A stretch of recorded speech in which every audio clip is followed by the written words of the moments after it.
नमस्कार। आज हम फार्मेसी लॉ एंड एथिक्स के एक बहुत ही ज़रूरी चैप्टर को समझने जा रहे हैं। चैप्टर का नाम है the medicinal and toilet preparations act 1955।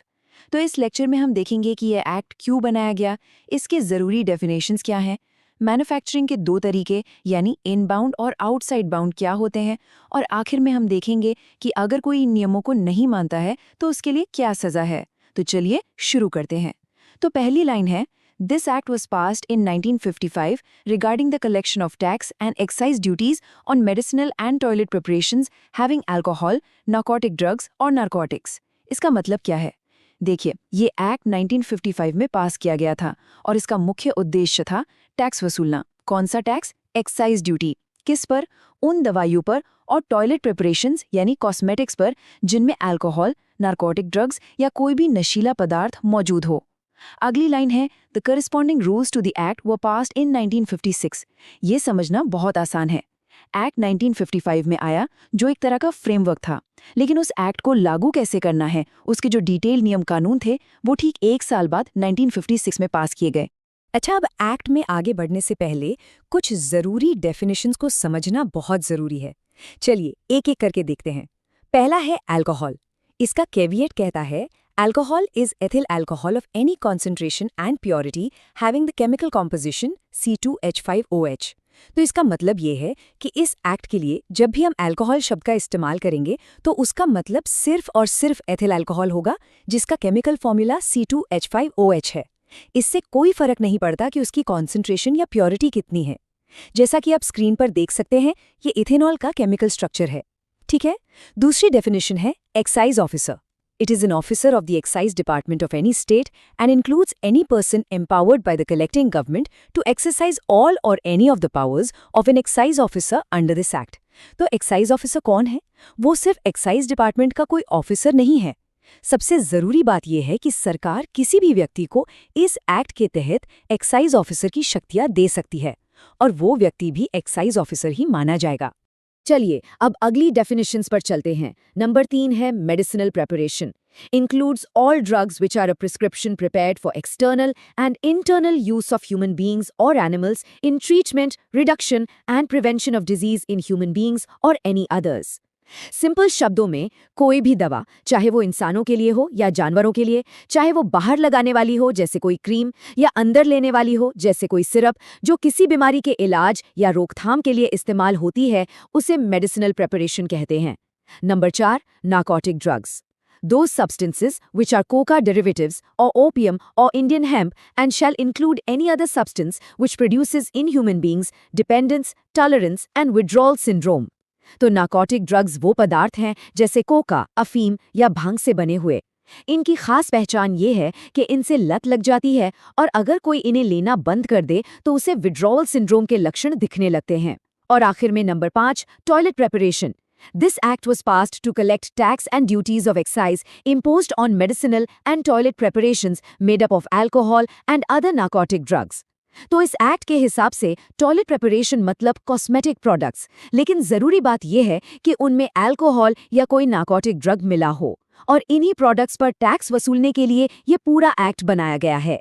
अच्छा, ये स्लाइड बहुत जरूरी है। ये इस चैप्टर का एक तरह से रोड मैप है। इसमें लिखा है, There are 2 modes of manufacture of medicinal and toilet preparations containing alcohol. इसका मतलब है कि अगर आप अल्कोहल वाले प्रोडक्ट्स बनाना चाहते हैं तो ये एक्ट आपको 2 तरीके देता है, 2 मोड्स देता है।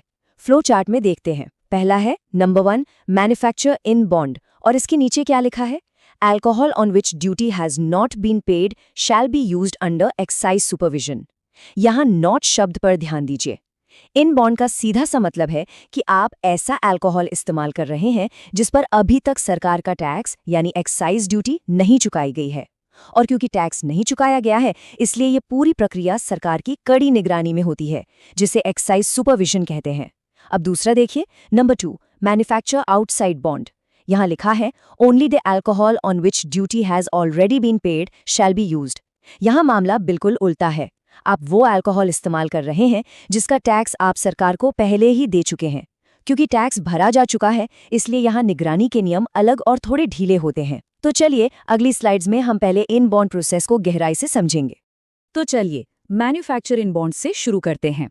ऐसी फैक्ट्री को बॉन्डेड लेबोरेटरी कहा जाता है और इसकी बिल्डिंग के लिए बहुत सख्त नियम है। एक एक करके देखते हैं। पहला पॉइंट है, only one entrance and door to every compartment should be provided in the bonded factory. ये सुरक्षा के लिए है। आने जाने पर कंट्रोल रखने के लिए सिर्फ एक ही दरवाजा होता है। दूसरा, if the manufacturing is not situated near the distillery or spirit warehouse, one plain spirit store should be arranged. इसका मतलब है कि अगर आपकी फैक्ट्री उस जगह से दूर है जहां से कच्चा अल्कोहल आता है, तो आपको उस कच्चे स्पिरिट को रखने के लिए एक अलग सुरक्षित स्टोर रूम बनाना होगा। तीसरा, a large room should be present to manufacture medicinal preparations. दवा बनाने के लिए एक बड़ा कमरा होना चाहिए। चौथा, separate arrangement should be there for manufacturing toilet preparations. ये जरूरी है ताकि कोई क्रॉस कंटामिनेशन ना हो। दवाइयाँ और कॉस्मेटिक्स अलग अलग जगह पर बनने चाहिए। और आखिरी, सबसे जरूरी point, in the bonded premises a room with basic furniture should be present for officers in charge. ये बॉन्डेड लैब की एक खास पहचान है, क्योंकि सब कुछ एक्साइज की निगरानी में होता है, इसलिए फैक्ट्री के अंदर ही सुपरवाइज करने वाले ऑफिसर के लिए एक कमरा होना अनिवार्य है। चलिए अब इनबाउंड फैसिलिटी के कंस्ट्रक्शन डिटेल्स को थोड़ा और करीब से देखते हैं। सबसे पहले बात करते हैं विंडोज की। नियम कहता है, each window should be fitted with malleable iron rods placed 4 inches apart, depth of 2 inches in brick, internally covered with strong wire netting और मैश डायमीटर 1 इंच। ये सब सुरक्षा के लिए है। खिड़कियों में मजबूत लोहे की छड़ें और तार की जाली होनी चाहिए। क्यों? ताकि कोई भी चोरी या अल्कोहल और दूसरे सामान को बाहर ले जाने की कोशिश ना कर सके। आगे है लेबलिंग। नियम है, outside each room a board carrying a specific name and a serial number. ये आसान पहचान और रिकॉर्ड रखने के लिए है। एक्साइज ऑफिसर को पता होना चाहिए कि कौन सा कमरा किस काम के लिए है, इसलिए नाम और सीरियल नंबर के साथ प्रॉपर लेबलिंग जरूरी है। और तीसरा है drainage. Each pipe coming from the sink or wash basins in the manufacturing area should be attached to a common drainage system to dispose of all the waste. यहाँ तक कि ड्रेनेज पर भी कंट्रोल है। सारे पाइप एक common drainage point से जुड़े होने चाहिए। इसका लॉजिक सिंपल है, किसी भी तरह के गलत इस्तेमाल को रोकना, जैसे कि कोई नाली के रास्ते अल्कोहल बाहर न निकाल सके। हर चीज का हिसाब रखना होता है। अब ये जो डायग्राम आप देख रहे हैं, ये एक बॉन्डेड लेबोरेटरी का टिपिकल फ्लो प्लान है। ये उन सभी नियमों को दिखाता है जिनके बारे में हमने अभी-अभी बात की है। चलिए इस लेआउट को समझते हैं। आप देख सकते हैं कि सिर्फ एक एंट्रेंस है, यानी प्रवेश द्वार है। उसके ठीक बगल में एक्साइज ऑफिसर का कमरा है। इस खास जगह पर कमरा होने से ऑफिसर फैक्ट्री के अंदर और बाहर होने वाली हर गतिविधि पर नजर रख सकता है। वहां से आप रॉ स्पिरिट स्टोर देख सकते हैं, जहां बिना टैक्स वाला अल्कोहल सुरक्षित रखा जाता है। फिर है मैन्युफैक्चरिंग रूम, जहां प्रोडक्शन होता है। और आखिर में फिनिश गुड स्टोर, जहां तैयार माल को क्लियरेंस से पहले स्टोर किया जाता है। जैसा कि आप देख सकते हैं, पूरा डिजाइन कंट्रोल, सुरक्षा और एक्साइज ऑफिसर की निगरानी को आसान बनाने पर केंद्रित है। तो एक बॉन्डेड लैब चलाने के लिए जाहिर है आपको एक लाइसेंस की जरूरत होगी। चलिए इसकी शर्तें देखते हैं। पहला point, to manufacture alcoholic preparations and narcotics an authorised licence is needed. और दूसरा पॉइंट, इसकी शर्त बताता है, issued only if the individual already has the license to manufacture drugs as per Drug and Cosmetic Act and rules। ये एक बहुत जरूरी पॉइंट है। आप सीधे बॉन्डेड लैब का लाइसेंस नहीं ले सकते। ये एक शर्त है कि आपके पास ड्रग एंड कॉस्मेटिक एक्ट के तहत दवा बनाने का लाइसेंस पहले से होना चाहिए। तो ये आपके रेगुलर लाइसेंस के ऊपर एक एडिशनल लाइसेंस है। अब ये लाइसेंस देता कौन है? चलिए लाइसेंसिंग अथॉरिटी देखते हैं। To obtain or renew the licence an application is forwarded to, और यहाँ दो अलग अलग अथॉरिटीज हैं। पहली, the excise commissioner when licence is for bonded manufacturing. तो इनबाउंड फैसिलिटी के लिए एप्लीकेशन एक्साइज कमिश्नर को दी जाती है, लेकिन नॉन बॉन्डेड मैन्युफैक्चरिंग के लिए यह है an officer appointed by the state government. तो दोनों तरह की मैन्युफैक्चरिंग के लिए अथॉरिटी अलग अलग है। इस अंतर को याद रखिएगा। ठीक है, तो अब जब हमने इनबाउंड मैन्युफैक्चरिंग को समझ लिया है, तो चलिए अब इसके दूसरे पहलू पर चलते हैं, मैन्युफैक्चर आउटसाइड बॉन्ड, जिसे नॉन बॉन्डेड लेबोरेटरी भी कहते हैं। पहली लाइन कहती है, The production of medicinal and toilet preparations can be carried out without bond by the manufacturer after obtaining the respective license। इसका मतलब है, एक बार आपको सही लाइसेंस मिल जाए तो आप इन प्रोडक्ट्स को बिना एक्साइज ऑफिसर की लगातार निगरानी के बना सकते हैं। अगला point, non bonded manufacturing requires separate premises where only medicinal and toilet preparations will be manufactured. Bonded lab की तरह ही इसके लिए भी एक अलग डेडिकेटेड जगह की जरूरत होती है। और जैसा हमने पिछली स्लाइड में देखा, an application for the licence in the prescribed form is sent to the officers appointed by the state government. अब नीचे एक बहुत जरूरी नोट है। The licence specifications, application form and other conditions are the same as those for manufacturing under bond. ये exam के लिए याद रखने वाली एक अच्छी बात है। भले ही प्रोसेस और सुपरविजन अलग है, लेकिन लाइसेंस के लिए एप्लीकेशन फॉर्म और कई दूसरी शर्तें दोनों ही तरीकों के लिए काफी हद तक एक जैसी हैं। चलिए अब फीस स्ट्रक्चर की बात करते हैं। एग्जाम के नजरिए से ये स्लाइड बहुत जरूरी है, तो ध्यान से देखिएगा। ये नॉन बॉन्डेड लाइसेंस की फीस है। टेबल को देखते हैं। लेफ्ट में कंडीशन है और राइट में फी। पहली रो कंडीशन है, consumption of alcohol is 125 LP litres और लेस पर एनम। तो अगर आपका सालाना अल्कोहल का इस्तेमाल 125 प्रूफ लीटर तक है तो फीस बहुत कम है, सिर्फ 10 रुपए। दूसरी row condition, consumption of alcohol per annum is more than 125 but less than 500 LP litres.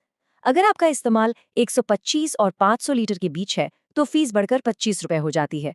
और तीसरी रो कंडीशन है, for manufacturing Ayurvedic Unani preparations containing either self generated alcohol और डिस्टिल्ड अल्कोहल। इन खास प्रिपरेशंस के लिए भी फीस 25 रुपए ही है। अब इसे आसानी से याद रखने के लिए नीचे दिए गए मिमोनिक को देखिए। बस ये नंबर याद रखिए, 10, 25, 25। ये सिंपल ट्रिक एग्जाम में बहुत काम आ सकती है। और आखिर में हर कानून में उन लोगों के लिए सजा का प्रावधान होता है जो नियम नहीं मानते। तो चलिए देखते हैं कि इस एक्ट के ऑफेंसेस एंड पेनल्टीज क्या हैं। हम टेबल को एक एक करके देखेंगे। पहला offence, non compliance with condition of licence and failure to pay duty.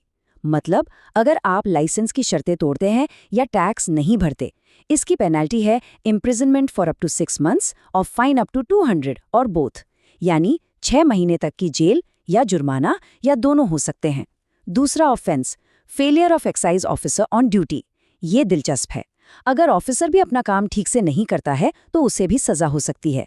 Penalty है imprisonment for up to 3 months or fine up to 2000 or both. तीसरा, improper keeping of stocks or accounts.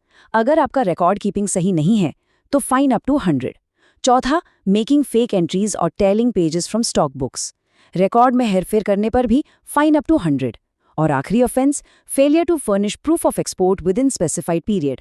अगर आप एक्सपोर्ट का सबूत समय पर नहीं देते हैं तो जुर्माना काफी ज्यादा है, फाइन अप टू 2000। तो इस टेबल से ये बिल्कुल साफ है कि इस एक्ट के सभी नियमों का पालन करना कितना जरूरी है। किसी भी तरह की लापरवाही से आपको गंभीर कानूनी और आर्थिक मुश्किलों का सामना करना पड़ सकता है, जिसमें जेल और भारी जुर्माना दोनों शामिल हैं। और इसी के साथ हमारा ये चैप्टर यहाँ समाप्त होता है। धन्यवाद।